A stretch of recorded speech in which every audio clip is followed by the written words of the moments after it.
So just off the name alone, there's just a lot of conversation. I have a lot of buyers and different ones stop just to look at the name, which wasn't the intent from the beginning, but became a nice surprise during the journey of the company. That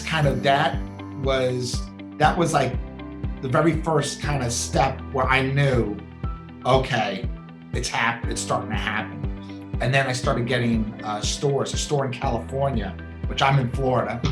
So on the other side of the country, a store in California, in San Francisco, contacted me and said, how do I buy these? So that was in 2009. And I was just looking for a shot. But what I realized from then, what was I doing for those 3 years, right? 3 years servicing these stores, wanting to get into any department store that would take me. But I was going for the high end, Saks Fifth Avenue, Neiman Marcus, Nordstrom, Bloomingdale's, right? All those stores.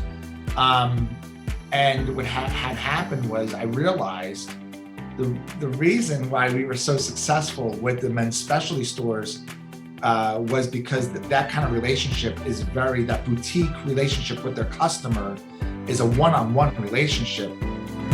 The other thing I think I've learned too, which has been very valuable, is to see it from the customer side.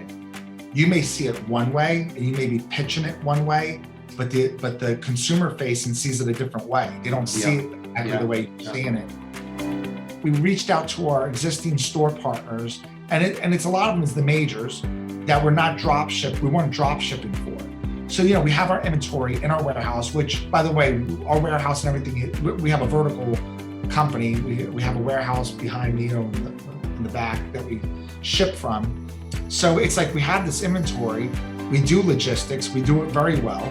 We do EDI and all these things for the majors. So why not start drop shipping for you guys? Because we understand they can't tie their money up with inventory and they don't want to. They're selling on digitally now, right? Because you can't go in the store to buy it for the most part.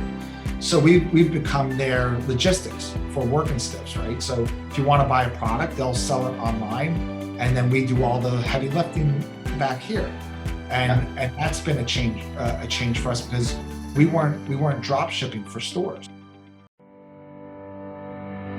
This episode is brought to you by Venture Mastery, a platform bringing you the best talent from the entrepreneurial world. The platform which connects successful entrepreneurs to other business owners aiming to achieve success. If you've ever wanted to get more leads, more customers, and more revenue, if you ever wondered what successful business owners do differently, what strategies do they follow? How do they apply and execute?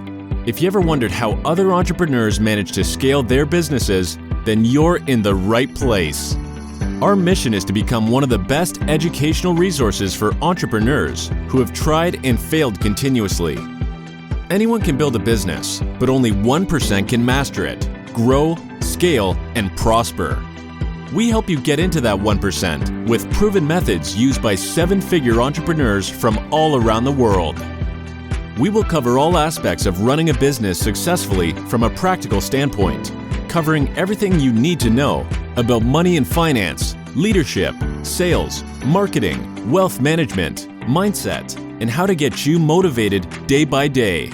So if you'd like to find out more about our programs, keep up to date with our upcoming online courses and one-to-one interviews, please follow us on either Facebook, Instagram, YouTube, or other social media platforms of your choice at Venture Mastery, or check us out online at www.venturemastery.co.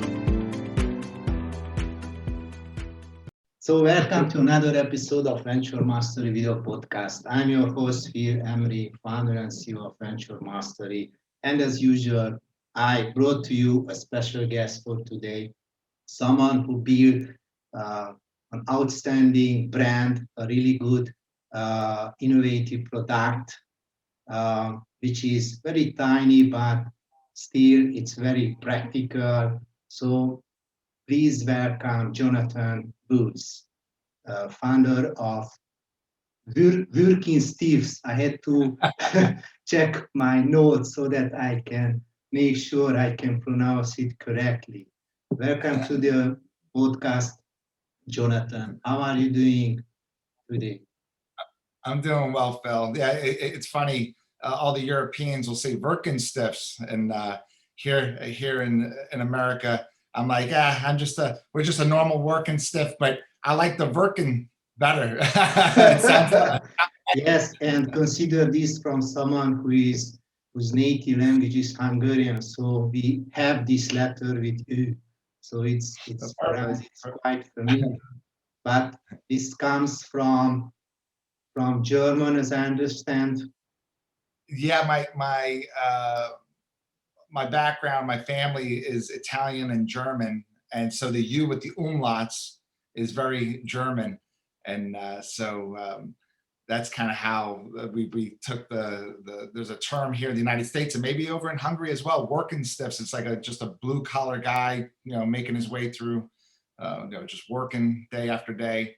So I slanged it up so that it kind of have some heritage there with my German ancestry. So that's how that came to be. Didn't realize it was going to be very controversial in a way when I was doing trade shows and we had a lot of international folks from Europe coming over and saying Birkenstips. But it's great. It's a that having that name and coming up with that brand name.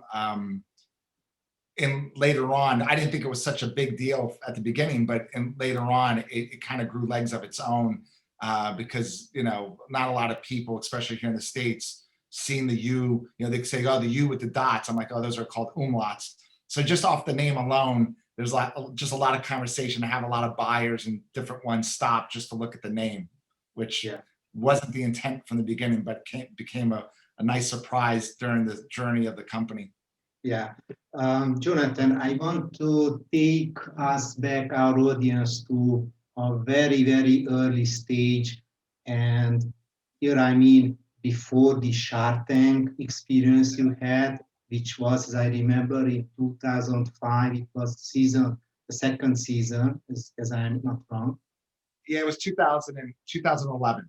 2005, I came up with the idea of yeah. Okay. Yeah, and it took about a year to kind of get it produced because my background wasn't in product development. It was my background. Actually, I was a certified collision technician. I used to do paint and do custom chop tops and so completely different. That yeah. In a weird way, as was going through the process of developing a product, there was some similarities there. I mean, I was always very attention to detail. So I think that was one of the things that I learned was I kind of like painstakingly obsessed over the minutest of, millimeters, and how the metal was processed and all this stuff. So there was some of that background knowledge that kind of helped with the product development, but producing a product to packaging to get onto the retail shelves, I knew nothing about. That was totally foreign to me. But it took about a year from inception of coming up with the idea to actually having a product to sell to, and back, 2005 then 2006, selling, the internet and things wasn't what it was today with the social media platforms. It, very, very different time, very, a lot of heavy into like physical magazines, trying to get into any, GQ or Men's Vogue or Men's Health and Fitness. But that kind of, there was we were like right there on the teetering edge where you can see where the digital was taken, starting to take root. So we had a one-page website at the time, but it took from selling online on a one-page website, still having my day job. I didn't quit my day job. This is important. I as I remember, I even read about this, that probably this is a good advice for young enthusiasts to keep their day jobs until they. But you can tell us a little bit more about this part. Yeah, I think for me it was, I had my wife, when I came up with the idea, my wife was pregnant at the time, so we were having our first child was on the way. We both worked full-time jobs. So when Aiden was born, My wife, was on maternity leave. She went back to work. She kind of said, I want to stay home with the baby. And I had this project, right? Like I'm working on this thing. But You had two projects, your yeah, baby and this new innovative yeah, product. yeah, which is like giving birth again for to be honest with you, like having, and that's the thing is, you know what? I love this analogy, Phil. You probably have given me a great illustration. I think you stay up late at night with the baby, and that's kind of was what it was like with Workin Stiffs. It was I had the day. You had two babies. Yeah, correct. Yeah, and I would stay up late at night, work until I'd get off work, and I'd get home around 6 in the evening and have some dinner, and literally work till like 2 in the morning. Wake up again, go to bed for about 4 hours. Wake up at 6 in the morning. I'd answer some emails or little things that were going on before work, and then I'd go back to work. And then this went on. I mean, like that went on for like a good, almost like a year, where then we realized there came a tipping point. We got picked up by a menswear blog, if you will. It was a company called Uncrate. And they really, we had over 200 orders I come home from work and I go to my wife, she's cooking. I can still remember this clear as day. I'm coming home. And I said to my wife, I'm like, how many did we sell today? And she's like, I don't know. You probably sold, because we were selling one every day. One. Yeah. She's like, you probably sold one. And I'm like, you didn't look? And she goes, no, just go look. And I looked, and it was just order after order. And I'm like, oh my goodness, we have over 200. And I'm like, what happened? Because they didn't tell, I wasn't told I was being featured on this site. And that's kind of, that was like the very first kind of step where I knew, okay, it's starting to happen. And then I started getting a store in California, which I'm in Florida.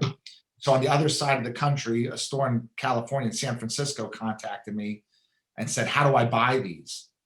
And we didn't know. Like, I'm like, we don't. You mean here stores contacted you for a wholesale price for brick and mortar stores, if I'm correct. Yeah, and we didn't know how to. I didn't know the percentage off for wholesale. I didn't know any of that.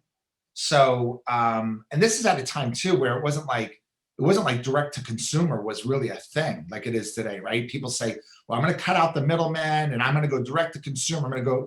It wasn't. It was just pure stupidity, being naive. I was naive. I was like, oh, I didn't even think of that, like how to do that.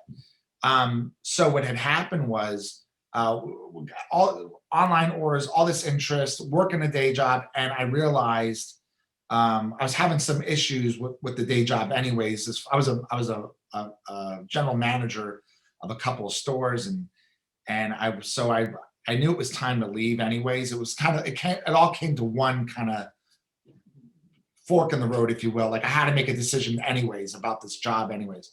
So I made a decision to jump all in. I knew like I think this might be the time. And from that point, quit the day job. I gave them notice, everyone. Gave them 2 weeks notice like everyone should. I didn't just walk out. But I gave notice, I prepared, and I literally got into a car. And by this point, my son is 10 months old. I tell my wife, I said, go get dressed up. Now my wife was in sales. She used to do interior design work and sales. So I said, get dressed up. I'll buckle the baby in the car. And she's like, what are we doing? I'm like, we're going to go to our first store. So here in Sarasota, I went to a men's specialty store that very high end.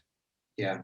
And we drive there, and she goes in and she comes out and she's like, Amy says, yeah, he just ordered 12 and he wants to know who you are, who we are, and how are we going to bill him for this? I'm like, tell him we'll figure it out. I was like, tell him that, we're literally selling this out of the back of our car. We don't know. So Joffrey comes out, introduces himself and says,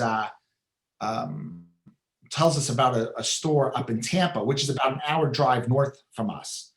And he goes, what do you mean you don't know that store? Because Tampa's like the next big city, right? So he's like, I was like, no, I'm not familiar. I said, I'm not from this industry. I don't know who's who. So right away, we left there. We took an hour drive, and baby in the car seat in the back, and we get to the next store. And as we're going over a bridge, like, we see a billboard with another menswear store. I said, Amy, write that down. And we went from store to store, and then in the next store we went to, he says he came out. He ordered 50 units, and he came out and he goes, your wife just told me the story. He's like, this is incredible. This is crazy. And I'm like, yeah, I'd come out, and I said, but my son's sleeping back, because he came out to the vehicle. I'm like, my son's sleeping back here, so I'm not leaving the vehicle. So we just talked through the vehicle, and he's just like, I want to help you. And he's like, so he started explaining. I said of like the percentages and what the wholesalers need to see, and we kind of got the pricing literally in a parking lot figured out for what it is today. Because at the beginning we were kind of throwing darts. We didn't really know, the supply and demand of it. This is a product that never, it's a brand new invention. We have a utility patent on this product, but all that kind of unknown. You design a product, you get a patent on the product, but no one teaches you, the marketing end of things. How do you price yourself? How do you not price yourself out of a particular space? And how does all this work? So this is what we call learning by doing, experience. I think that's it. And I think the one thing I tell people is, because there are those that ask my advice, and I say, you don't quit your day job until you're totally exhausted. Like, hey, this thing's overtaken and it needs my full attention. And by me giving it the full attention, and there's sacrifices, right? You're gonna have to make sacrifices. Yeah. It's not, there's, when you talk to people with success stories, it's usually not overnight. There are those anomalies and things that happen, but for the most part, it's putting one foot in front of the other. Most of them are 10 years overnight successes. So. That's what I tell everybody. I'm a 10 to 15 year overnight success. But it took about from that point in late 2006, late 2006, early 2007. It took from that point 3 years. So I built men's specialty stores and gift, small boutiques, independent stores, great relationships. It took us about 3 years to build about almost 400 small specialty stores here in the United States, as well as a few in Europe and other countries. And then I got to meet Nordstrom, which is a big department store here in the States. Yeah. So that was in 2009. And I was just looking for a shot. But what I realized from then, what was I doing for those 3 years, right? 3 years servicing these stores, wanting to get into any department store that would take me. But I was going for the high end, Saks Fifth Avenue, Neiman Marcus, Nordstrom, Bloomingdale's, right? All those stores. And what had happened was I realized the reason why we were so successful with the men's specialty stores was because that kind of relationship is that boutique relationship with their customer is a one-on-one relationship. So our product, they go, hey, Phil, got this new product. Here's what it does. You're not going to believe it. And that gave us the legs and someone talking about the product. So I realized that the department stores, we did some secret shopping, my wife and I, to figure out what department store, because I couldn't get the ear of any buyer with a major department store. And I really figured out that Nordstrom was we would consider like a big boutique store. Yes, it's a department store, but they treat their customer like it's a boutique store. Yeah. So I focused, and it took about a year of my focusing on Nordstrom that I finally got the shot to speak with them. And that's kind of the other key factor with anything that I tell entrepreneurs is, you got to know who your customer is. You have to, if you're going to be a product that's in store, you have to find where your customer is going to shop, understand that business model and what makes you work, how are you going to best work within that to get the shot, and focus on that person or that buyer, whoever, to get their attention and have a clear message. So it took almost 3 years of understanding I got to get focused. And it was really a rinse, wash, repeat of what I was doing, but just in a different way. So instead of doing like what we call like a buckshot, to everyone, I literally I was constantly working on Nordstrom, and they tested me. They said, we'll test you in 12 doors, which immediately came 24 doors, which turned into 70 something to all doors. So in 2009, by the end of 2009, I was in all doors Nordstrom. We're doing very well. That's the thing, the product's got to perform. So we knew the product performed. We needed the shot, we needed the shot or someone to give us the shot to get our foot into a major. Unbeknownst to me. Yeah.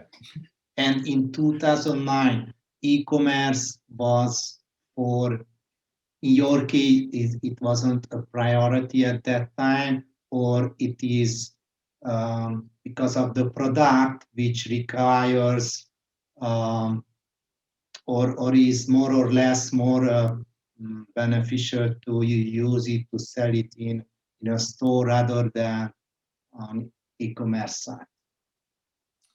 Yeah, I think, there was a definite plan. I knew that, to kind of get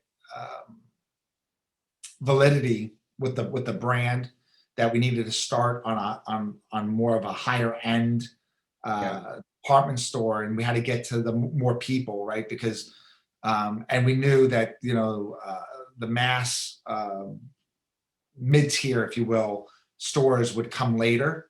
I always had my brain and focus was to get in store. That's what was going to validate you.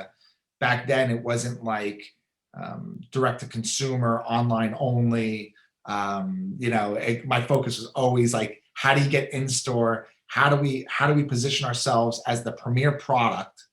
And then, because the operations that we do, like our collar stays, they're all hand polished.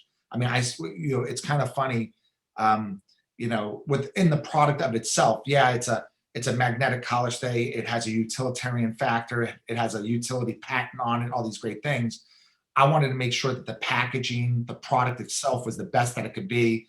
It could go up against any other product and it was going to be superior. So the whole thought process was, well, we can always start high and come low and build to the masses, as we can scale down, the product value, but the utilitarian part would always be there.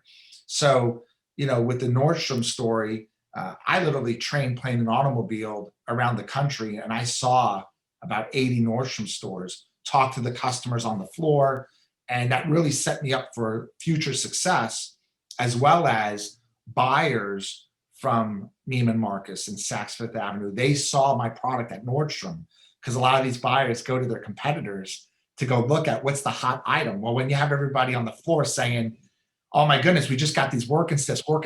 It was a huge mantra through Nordstrom. All of a sudden, me trying to contact all these stores, the stores started contacting me. It became a different story.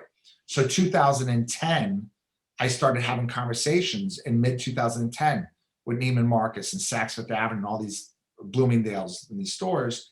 And then Nordstrom, Shark Tank calls me.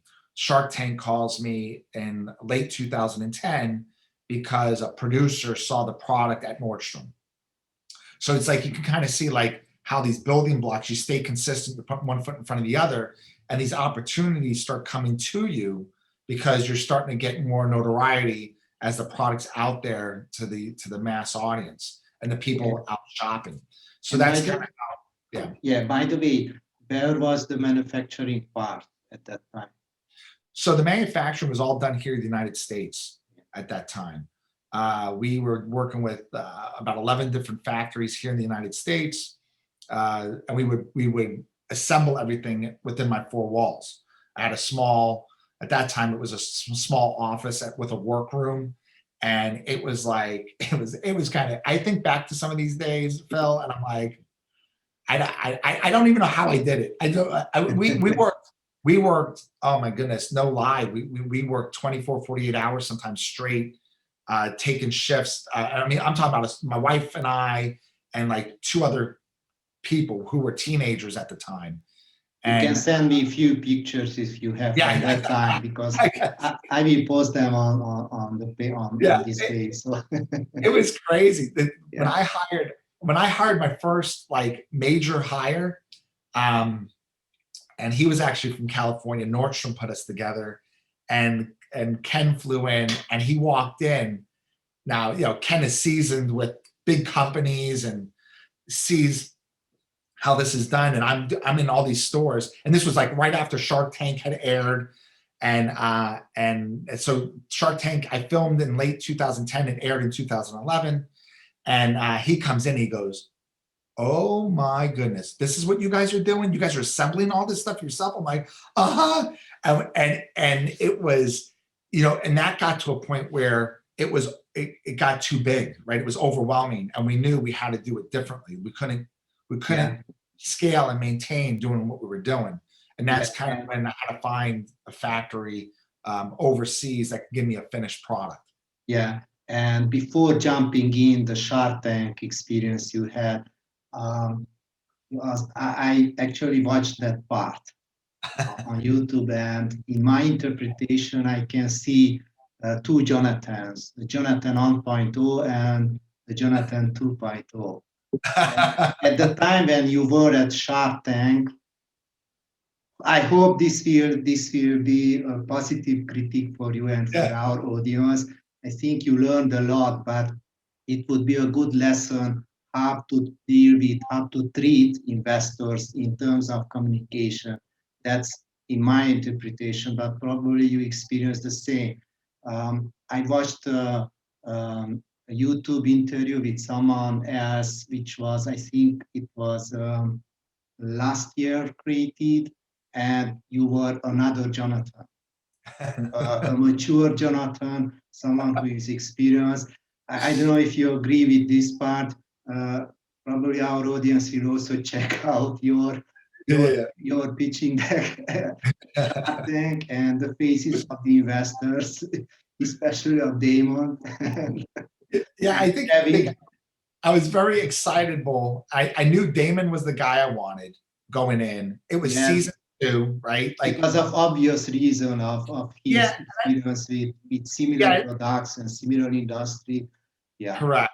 Yeah, and yeah, then yeah. it was, it was the But second. it was the Jonathan. I know everything. Don't tell me. It sounded like that, and this would be a good lesson for young enthusiasts who are planning to pitch in front of investors. An investor who has built it several times, we should rely on his or her advice or whatever, and don't try to show them that okay, we are the boss, we know everything. Yeah. I think in general, silence kills me. Like I'm a communicator. I like to see reaction. And so Damon sat there quiet the whole time. Well, I didn't have the luxury of seeing 10 seasons before me to understand that usually when one of the sharks or investors stays quiet, it's actually a good thing because they're Yeah, listening and they like what they're hearing. I yeah, took it as a negative. So I yeah. was And with, that was the case with you with Damon. It was yeah. exactly the same. Damon was interested, and you were like a child, and Damon was looking at you. Okay, everything is okay with this guy. I really want to do business. His product is very good, but something is wrong here. Yeah. It's funny because it was like I was on set talking to them. You get to see 7 minutes. I was on Yeah, set for over an hour. So he stayed quiet for so long. I remember I said something. I think it was on air. It's like, but you're taking forever. Like I'm like, you're taking forever. And it was like it felt like forever, right? Because you're talking to these guys, and I know the one that I felt could benefit working steps the most. And here's the other thing, to be honest with you. So at the end of the deal was Barbara and Damon. Barbara had gone out, and then she came back in. And I'll be honest with you, I didn't respect the value that Barbara brought to the table, because I didn't know who Barbara was. Like, I was like, she's from real estate. She made a lot of money. What could she really do for our company? She kept in communication with me after Shark Tank. Oh my goodness. She's a great person, just a great person that adds a lot of value. I ultimately didn't do a deal. We negotiated for about 3 months, and we didn't didn't pen the deal.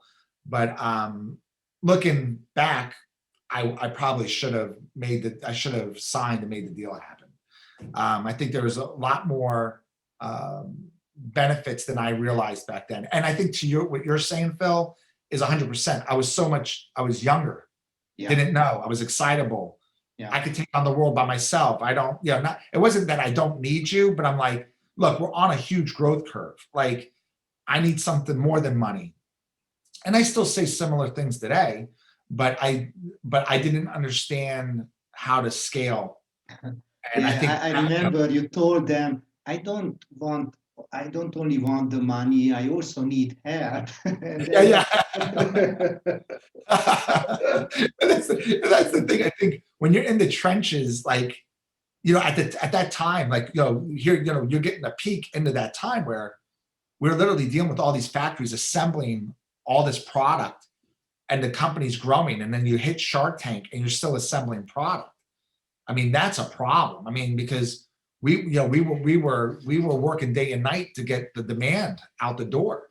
And it would be if I was on Shark Tank today, it'd be a whole different conversation. I'm sure of that. Yeah. But yeah, that was a fun time, and then also helped bring notoriety again, exposure to the brand.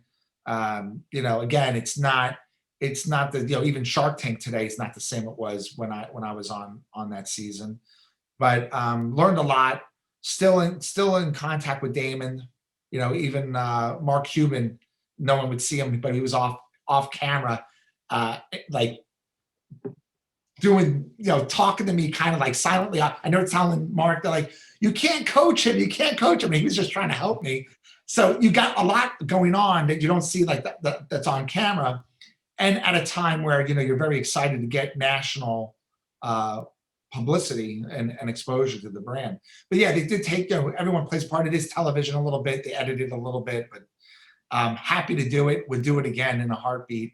And from that, it was able to expand into more stores, have easier conversations and getting indoors.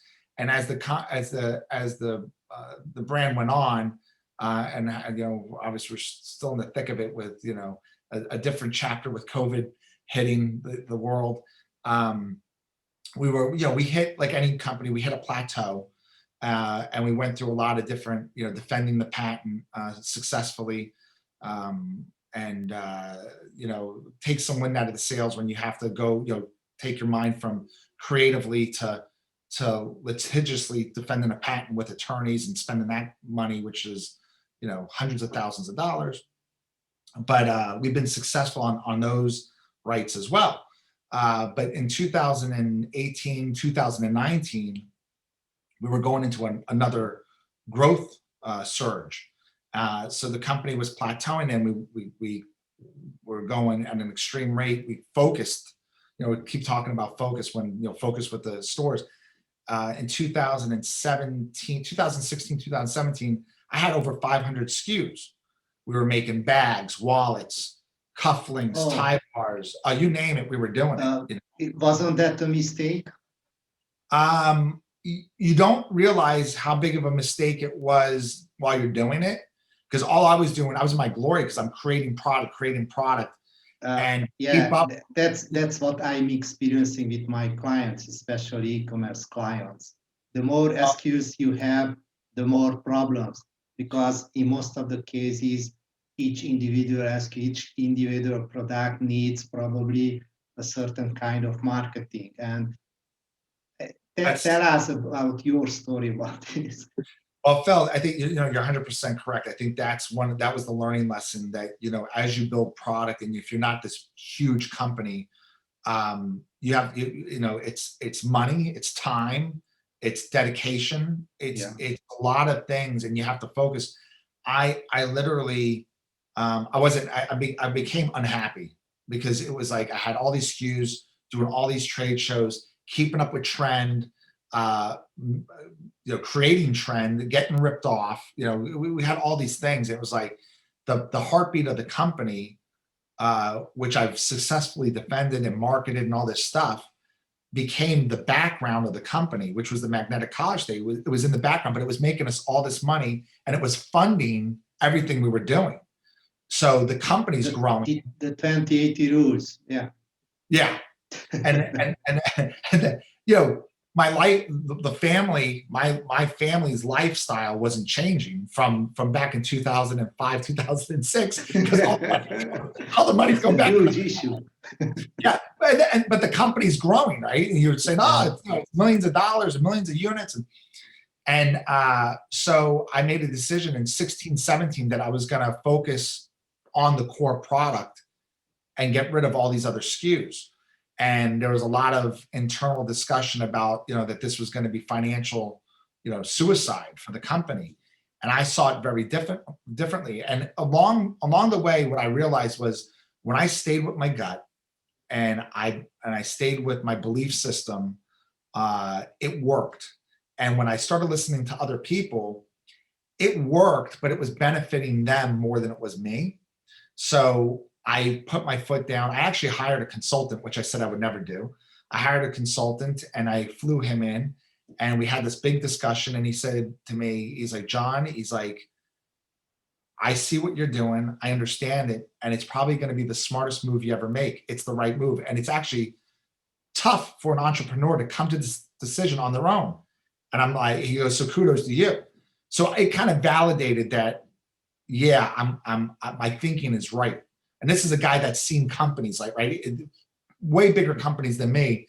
And I started that process and it took about a couple of years because what happens, Phil, you unintentionally build this bomb and all these wires and you don't know which one to pull first. Like, I don't want to implode the business.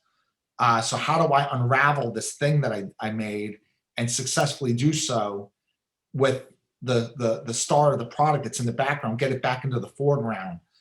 And it took about 2 years to strategically start doing that because we had inventory, right? Yeah. We had it, so, and let me tell you, 2018, we just start seeing, I was doing more by the end of 2018, I was doing more with less than 30 SKUs than with 500. And it was a game changer. 2019 was incredible. And this is, I think, the most important lesson in such cases. I have similar cases with my clients, and the hardest decision entrepreneurs must make is, okay, are you ready to get prepared to earn less for 1 or 2 years in order to earn much more after that? Yeah, correct. And I think it doesn't make sense sometimes on paper. I think it takes a visionary to kind of see, like, you got to get past, it's going to be a couple, because you go, what am I doing? Am I restarting the company over? What are we doing here? But, I kind of sat down and said, where the company ended up as a men's accessory, because what we ended up as is a men's accessories company.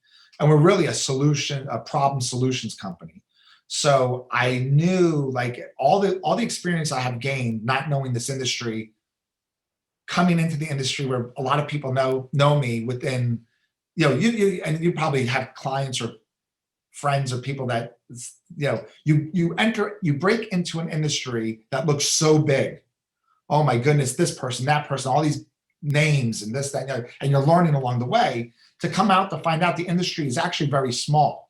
Like, you break in and you start meeting people and it just starts shrinking on you, that it's not, people are going to know who you are if you stay consistent. Now, that's the thing I've learned is, like, the trade shows and this, that, and the other, a lot of the buyers want to see that they've seen you year after year. It creates credibility because some of the buyers won't buy because they've seen people show up at one show, gone another, like where'd they go, right? They weren't able to self-sustain. They weren't able to grow legs. So yeah, and on addition, you must know the numbers.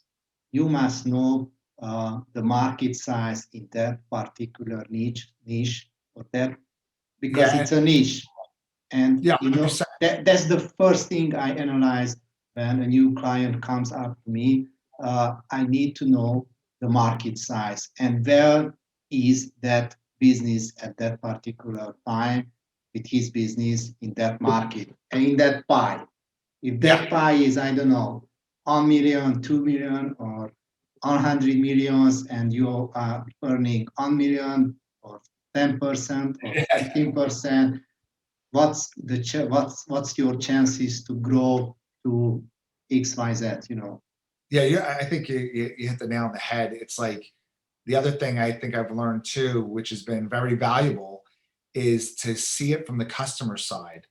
You may see it one way and you may be pitching it one way, but the consumer facing sees it a different way. They don't see Yeah, it exactly the yeah, way you're yeah, seeing it. yeah. So I think that was one of the things that I even learned, back with when Nordstrom's, they were, their mantra off the sales floor was, uh, this product now turns all our shirts on the floor into a hidden button down collar.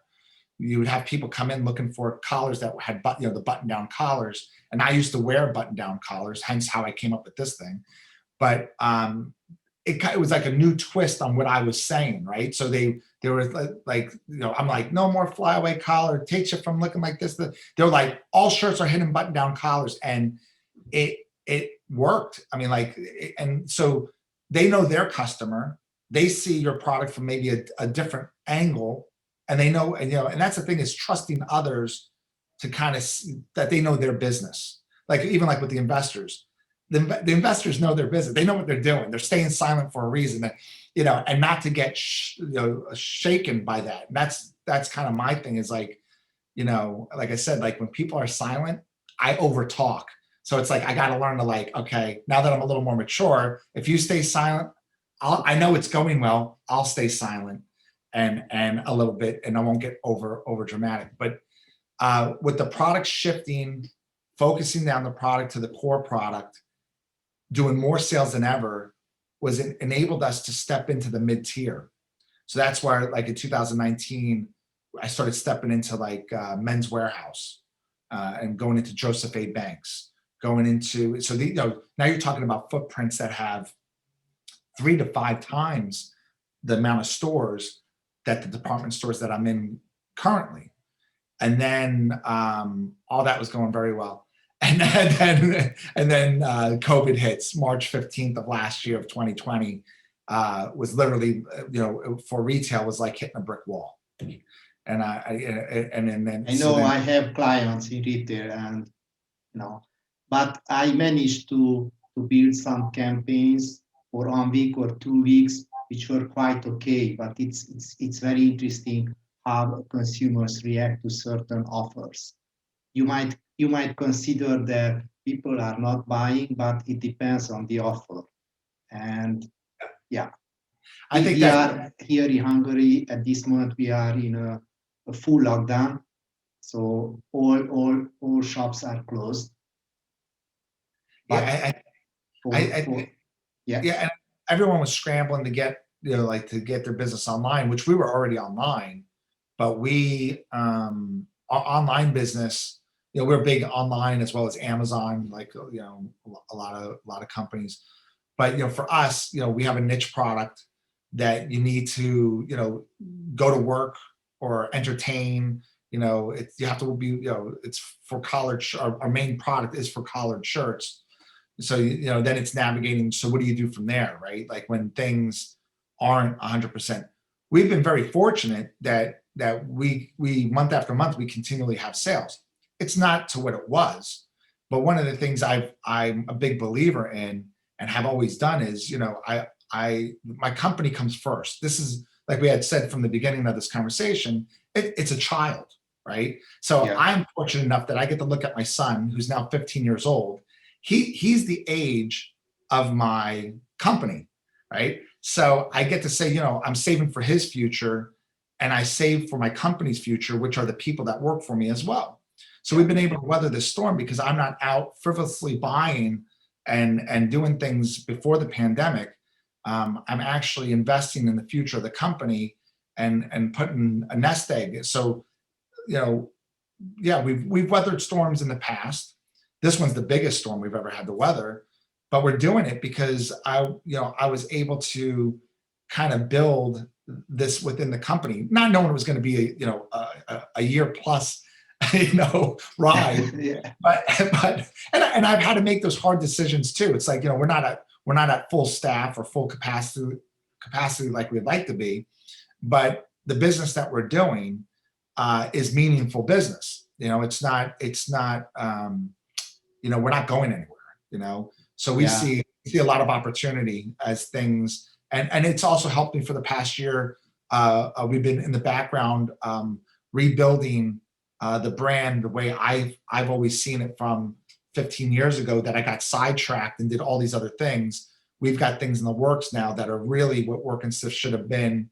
So I've used all that knowledge, the experience, all these things, these stories that I have to tell, retelling myself, and kind of packaging up into what I want it to be. And so I think in that sense, you got to look at, take things that are a negative and you got to turn them into a positive to find the way so that, again, looking 2 years out, understanding you're going to go through some heartache. This is very similar. I'm not looking like we're going to open up next month. I'm looking, we may open up next year. So I'm going through another, you can't look at this thing short-sighted because you don't know what it's going to be. So what are you going to do in the interim, Yeah, but what is important in these cases when the storm strikes in, it's a storm. It's been going on for almost 2 years now, 1.5 years now, but it will be unfortunate for almost 2 years. Yeah, we all know that. But you, in these times, you have time to do the other things to get prepared for the next big sunshine. Yes, because after every storm there will be a sunshine. Exactly. There you go. That's how it works. Oh, it's like, and I think you're going to see those. You're going to see those that in business that are there to make a quick buck or opportunistic. Those guys usually go away after some time. It's the ones that are really truly dedicated and focused. You'll be around. You'll make it through the tough times. You band with your customers. For me, it's my stores. I offer discounts even to the wholesalers because, everyone's going through a tough time, and just band together. And it's unfortunate, we're seeing stores close here, good stores. It's, but they can't weather the storm. So it's, unfortunate when the time comes, you're going to be better for it. You're going to, those that have didn't learn lessons in the past are going to definitely learn them now and stay disciplined. I think that's one of the other things for me is I've really stayed disciplined, specifically financially. Like I'm that way as a person from a young age. Like, I was discipline and patience. Yeah, correct. I'm always working on that, Phil. I'm always working on that. I'm not patient. Jonathan, can you demonstrate your product? For your respect, I'm wearing a shirt now. However, I don't have that product. I don't even have that button here on my collar. I usually wear a T-shirt, which is branded with Venture Mastery, but the collar stays. It takes a lot of your old shirts out of the closet. We tell people you'll expand your closet immediately. So typically, the collars are flaring out and winged out. There's a collar stay, and ours is a metal collar stay. It's actually it's a surgical steel that we use, and we have it all hand polished. But there's a little magnet, if you can see, a little magnetic button, and it goes on the inside of the shirt. So once it makes connection, you can just slide the collar, and whenever you slide it, it's going to stay. So if you like it to be more out here, you can do so, and it's not going to move because the pull force on that magnet is like 8 pounds of pressure, so it stays. But we have different ones. We even have a So we were talking about going from, I started with, high polished surgical steel, and which we still do today, but those are for the more boutique and higher end stores. And a couple of years ago, we came out with the plastic version. So it's a plastic stay, and there's a magnet embedded in it, and then it goes to the tip, so it stays at the bottom. There's some pluses and minuses, but the big plus on this product is that we can get the price down to a price point that the mid-tier stores can sell, and it's proven to be a big seller for us. And so we do this is like out of the package kind of, but the whole thing's magnetic, so you can actually put it on your fridge and keep yourself organized. The whole thing's magnetic. But this product here, there's a 2-inch and a 2.5-inch stay. There's different size collars, and to get the right size collar stay into the right collar makes a big difference on the way that collar will stand on its own, with or without a magnet. But we're seeing collar sizes go smaller. So I have a feeling that your collar there is probably more like a 2-inch, would probably take a 2-inch stay. But I could send some of these over to you from us to you in Hungary there, Phil. You'll be a believer, believe me.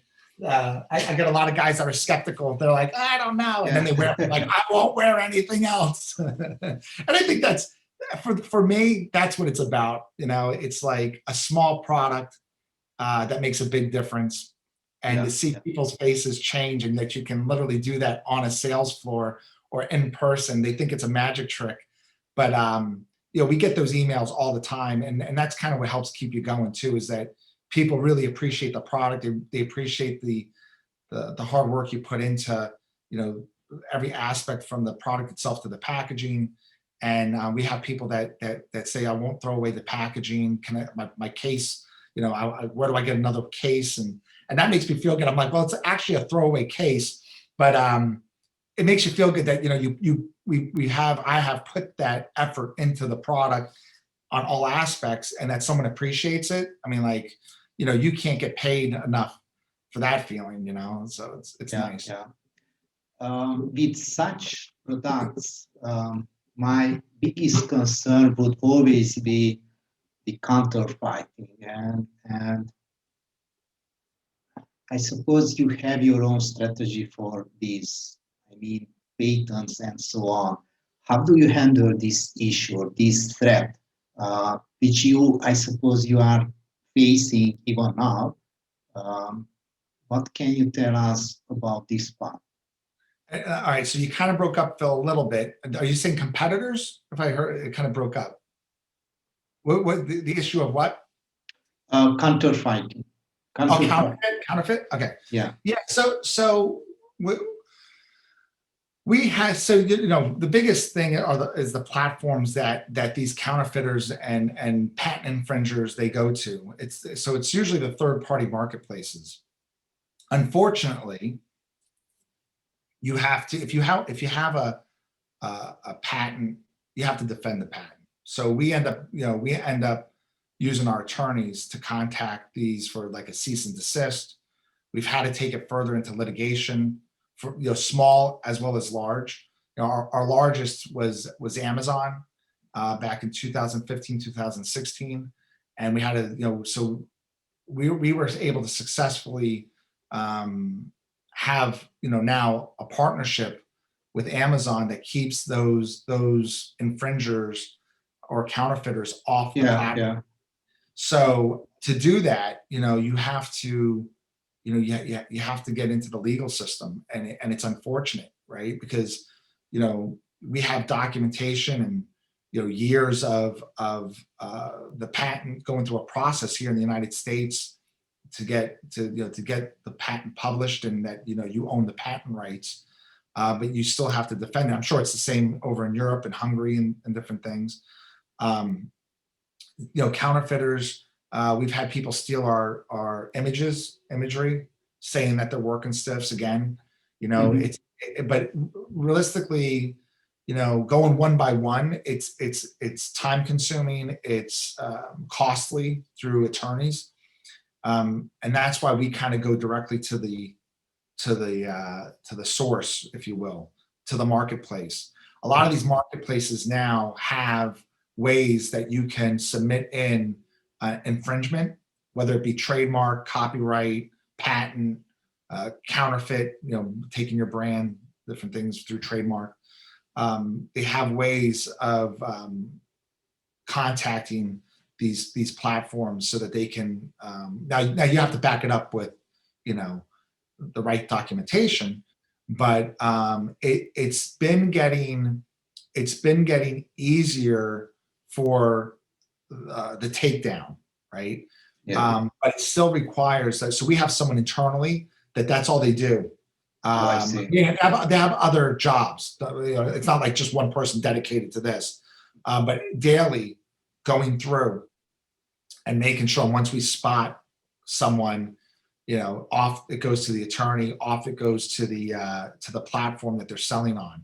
So it even gets down to the point of like if you're on, let's say, a Shopify. I don't know, you familiar with Shopify? Yeah.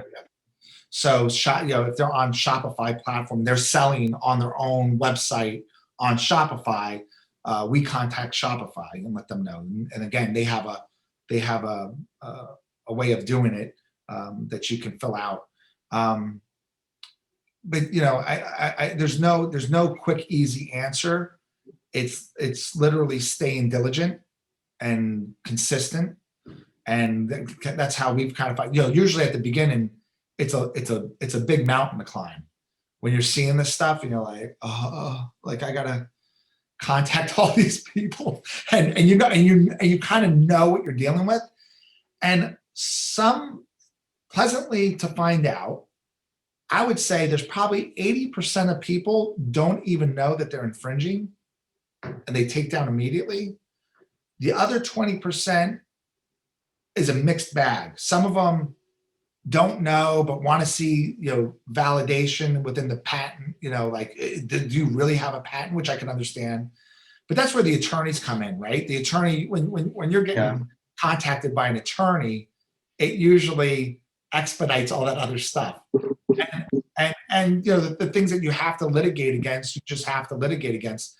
And then after that process, Phil, let's say with an Amazon and a settlement and different things, a lot more people will listen because you've already substantiated, that David and Goliath story. Like, look, if anyone's going to come up against you and not agree, if you will, is going to be someone like an Amazon, because it's to their benefit that they have as many sellers as possible selling a product. So that has been a big, a big partnership, if you will, because and I look at it as that, just so you know, because you can say plaintiff, defendant, and all this stuff, but at some point in that conversation, it's an understanding, and once you get that understanding and that you have legal foothold, it then becomes a partnership. So how can we help each other make sure that we're both successful? And I believe we've done that specifically with them, and we've done that with others too. You've got to defend what's right. I mean, or else people are just gonna keep doing what they're doing. Yeah. I think of, when you say counterfeit, I for some reason I always think of Louis Vuitton, right? And these counterfeit bags, that I've seen overseas and different things, and it's not, it's 100% counterfeit, and it's a shame to see, that this stuff still goes on. They're getting more savvy, and but there's ways to protect yourself with brand registry, and I think you're seeing some of this technology is catching up with all that, helping guys like me who have intellectual property and safeguarding it. Does that answer the question? Yeah, definitely. And probably my last question, what risks or benefits you could see eventually? Let's suppose you would plan to scale, even to accelerate your scale and licensing out the patent, the brand, especially for manufacturers or royalty fee or something like that, similar to a franchise. Is it something which is is done in this industry is quite common, or are the risks are higher than the benefits? So I think that's a loaded question, and I'll try to answer it as simply as possible. Is I think so. We were on that trajectory for 2019, talking about like licensing the brand. We've been approached by shirt companies and other brands that want to collaborate or license Work and Stiffs for apparel, and to have those partnerships, that's very strategic and important because you have to know who you're doing business with, especially as you build a brand, right? You want to make sure that the integrity stays there. Yeah. So we've had thoughts on those things. COVID has changed that for us. I think with the apparel industry specifically, it became pajamas and sweatpants and t-shirts rather quick. So for us, we're definitely the professional someone or the people that are going out to entertain or wearing a collared shirt. That's kind of like the basis. So our guy is kind of that guy that's wearing a sport coat, a no tie, designer jeans. That's usually like our guy. But we've kind of taken a step back throughout 2020, knowing that all those conversations we were having, we put on pause on both sides. It wasn't one side. It wasn't just us putting it on pause. And kind of figuring out ways that, how can Work and Stiffs bring solutions to problems that we're having today in the apparel industry. So those are the things that we're working on and have been working on for 2020 of kind of expanding Work and Stiffs as fashion faux pas, if you will, and kind of staying true to what the brand was meant to be, finding a solution to a flyaway collar. What else are the faux pas instead of just doing a Me Too product? So we feel like that's how we're going to be able to scale. We definitely know going into mid-tier was our way to scale. We saw immediate success through Men's Warehouse. So we know that the brand has we've kind of got like a cult following, and we were having conversation even with another major store that was mid-tier, which that has paused until things get back to going. But for us to scale, it's getting into as many doors as possible, as well as digitally growing, but really growing a segment for a problem solutions basis. Kind of touching back on your licensing aspect too, what I've come to learn is that you can't rely on other people. As an entrepreneur, you have to really rely on yourself and the things that you can do. We saw through this process that stores were closing, right? Big partnerships that no fault of their own. Like you said, Hungary's locking down, so you're on lockdown. Amazon was not only constricting the outgoing of sales of product because we are such a niche product, but they were stifling the inbound where product is selling, but they weren't allowing you to put your product into the warehouses because they were concentrating on hand sanitizer, water, all these masks, filters, right? They were making sure that their warehouse had as much space for the products that were going to sell out of there. So it was a big eye opener that you sit there and say, well, the only person that really we can rely on is ourselves. So what are we going to do to make sure going forward that, so you have to turn to your own website. And that, for us, our website represents about 10% of our business, which then represents, if you want to include Amazon, quickly, 50-50, right? Like, oh my goodness, like the only two things that are really going is digital, and here's our digital platforms. And how do you see this 10%? Because from my side, 10% is extremely low. Yeah, 100%. So we've been growing our .com. We've been focusing on, Google, which we've always done, but not to the extent that we've been doing. So it's, Google AdWords, Facebook ads. We have a lot of people, professional, someone on LinkedIn. So LinkedIn hasn't been as great as I think LinkedIn is still trying to figure out their ad space there. But, you really have to internalize and spend the money where I would outwardly in other fashions. I'm spending it solely on .com. We do Amazon ads and all those things. So I think, we've been growing our .com business, and it's been doing well. But for us, for Würkin Stiffs as a company, I'm working on a product right now that will be able to, men and women would be able to use.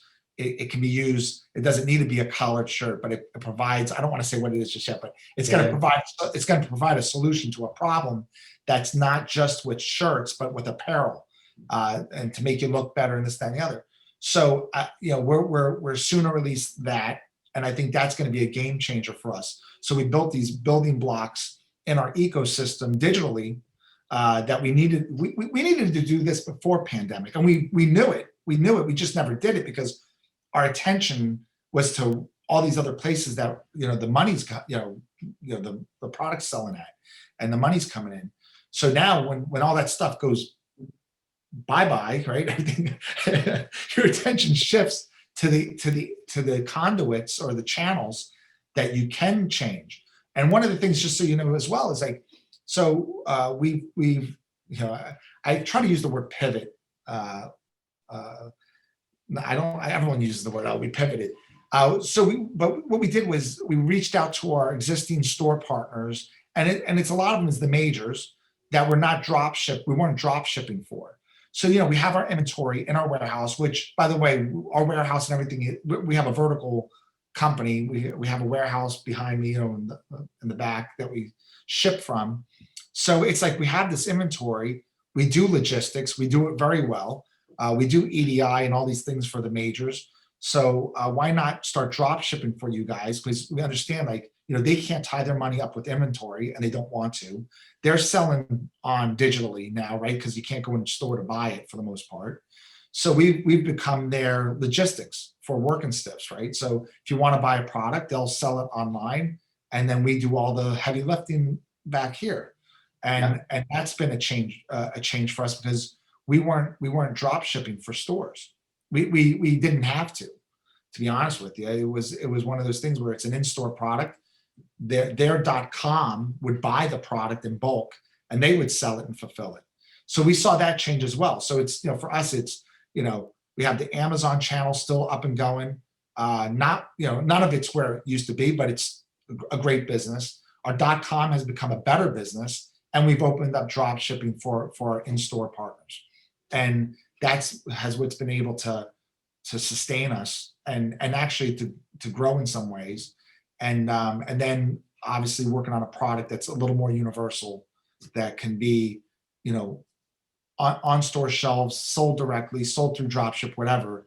And I think that's how we're going to scale. We're gonna just kind of take a different approach. Yeah, from my experience, I can see loads of opportunities for your brand. This is a product, and your product. Your product already proved that it works and it's okay. People, your customers like it. But considering your 10% rate of selling it online, there is still so much opportunity in this. Yeah. We believe the same thing. Okay, Jonathan, I thank you so much, first of all, that you accepted my invitation, and for all the valuable thoughts you exchanged with us, with our audience. And I really hope that one day we can further discuss your next phase into the e-commerce, but more powerfully and more to scale your company to 5, 3, 4, or even 10 times bigger than what is at this moment. Well, I appreciate the time, Phil, and tell everybody to stay safe out there. It's a different world, but we get through this, everyone will be stronger for it. So yeah. Thank you for your time. Yeah, thank you. Have a wonderful day. Bye. This episode was brought to you by Venture Mastery, one of the leading educational platforms for entrepreneurs aiming to grow and scale their businesses. Thanks for tuning in with me, your host, Phil Amery. And don't forget to subscribe to our channel and follow us on Facebook, Instagram, and Twitter, where we'll get you updated with our upcoming courses, one-to-one interviews, and latest entrepreneurial success stories from around the world. I'd be honored to hear your thoughts and feedback. So please leave your comments and help us in producing even more engaging and valuable content for our next episodes. Thanks for joining us.